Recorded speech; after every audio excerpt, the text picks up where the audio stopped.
नमस्कार दोस्तों, सूर्या मैथमेटिक्स में आपका स्वागत है। तो चलिए आइए आज हम पढ़ते हैं क्लास 10 के प्रश्नावली 3.2 के प्रश्न संख्या 5 को, जो कि दिया हुआ है।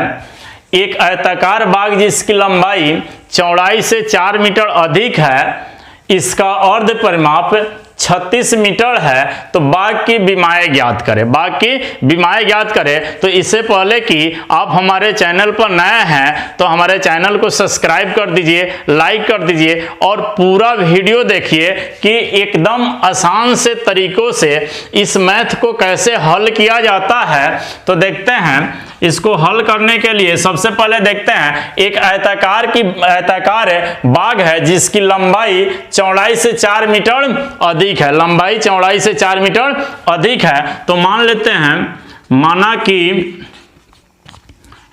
आयताकार बाग की लंबाई बराबर x तथा आयताकार बाग की चौड़ाई बराबर y।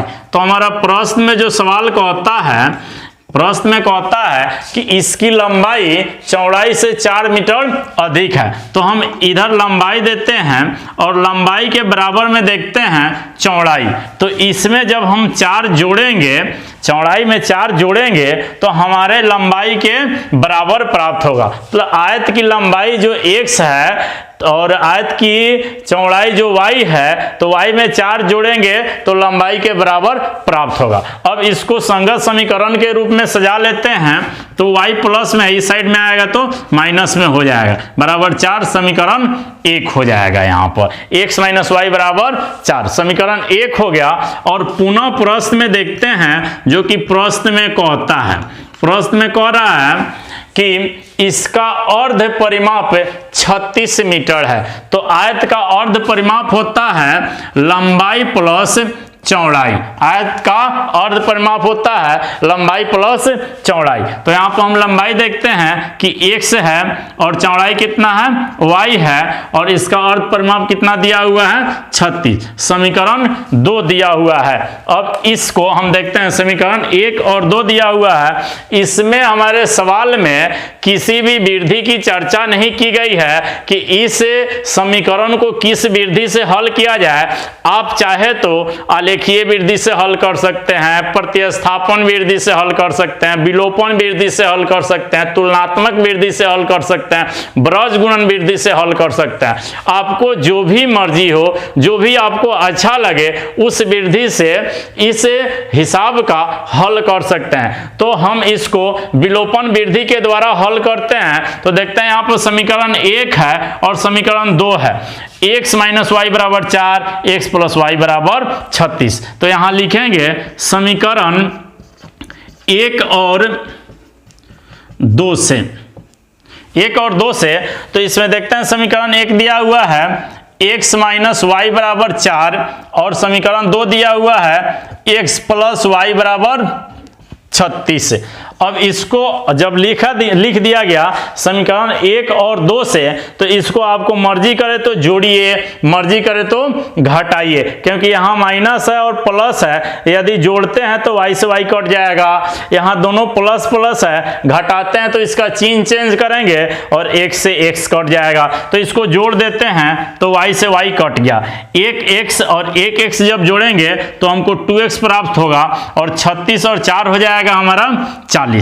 2 से कटाएंगे 40 तो x बराबर हमको प्राप्त हो गया 20। x बराबर कितना प्राप्त हुआ, 20।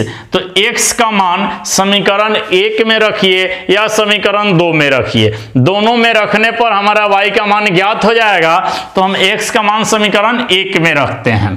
x का मान समीकरण 1 में रखने पर समीकरण 1 दिया हुआ है x माइनस वाई बराबर 4। तो x के स्थान पर हम कितना लिखेंगे 20 लिख दिए, 20 माइनस वाई बराबर 4। x हमारा 20 आया है, x के स्थान पर 20 लिख दिए। 20 प्लस में है, बराबर के बाद में जाएगा तो माइनस में हो जाएगा, तो माइनस वाई बराबर 4 माइनस 20। यहाँ हमारा माइनस वाई हो गया, माइनस 20 में से 4 घटाएंगे तो माइनस 16 प्राप्त होगा। माइनस से माइनस कट जाएगा, y बराबर 16। जैसा कि हम ऊपर माने हैं लंबाई x चौड़ाई y, तो वही चीज यहां लिख देंगे। अतः आयताकार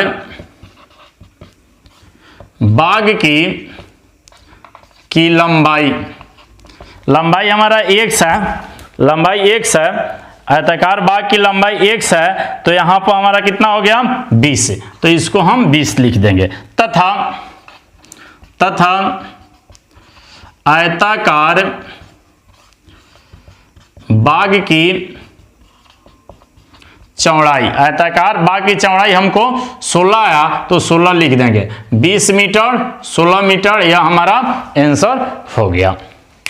क्लास 10 के प्रश्नावली 3.2 के प्रश्न संख्या 6 को जो कि दिया हुआ है, 6 नंबर प्रश्न दिया हुआ है, एक रैखिक समीकरण 2x + 3y - 8 बराबर 0 दिया गया है और दो चरों में से एक ऐसी और रैखिक समीकरण लिखिए ताकि प्राप्त युग्म में ज्यामितीय निरूपण जैसा कि प्रतिच्छेद करती रेखाएं हो, समांतर रेखाएं हो, समपाती रेखाएं हो। तो इसमें 1 नंबर दिया हुआ है, समीकरण 1 दिया हुआ है हमारा। 1 नंबर का हल करते हैं, जो कि समीकरण दिया हुआ है 2x + 3y - 8 बराबर 0। और 1 नंबर हमको सवाल पूछता है कि प्रतिच्छेद करती रेखाएं, तो ये हमारा समीकरण 1 हो गया। और एक और समीकरण 2 लिखना है, इस प्रकार से लिखना है कि यह प्रतिच्छेद करती रेखाएं हो। तो इसके लिए जैसा कि बताया गया है पहले कि A1/A2 बराबर B1/B2 does not equal to B1/B2 हो, तो दी गई समीकरण युग्म का प्रतिच्छेदी रेखाएं होगी। अगर A1/A2 does not equal to B1/B2 हो तो इसका हल प्रतिच्छेदी होगा। तो इसका सेकेंड समीकरण लिखने के लिए इस संख्या में कुछ परिवर्तन कर देंगे। कुछ क्या करेंगे? परिवर्तन। जैसे 2 दिया हुआ है तो इसके स्थान पर हम 5x लिख देंगे। 3 दिया हुआ है, मर्जी करता है वो संख्या लिखेंगे, 4, 6, 9, 5 कुछ भी लिख देते हैं, यहाँ पर 9y लिखते हैं। और इसके बाद में 8 दिया हुआ है तो इसके जगह पर हम 16 लिख देते हैं बराबर 0। समीकरण 2 हमको प्राप्त हुआ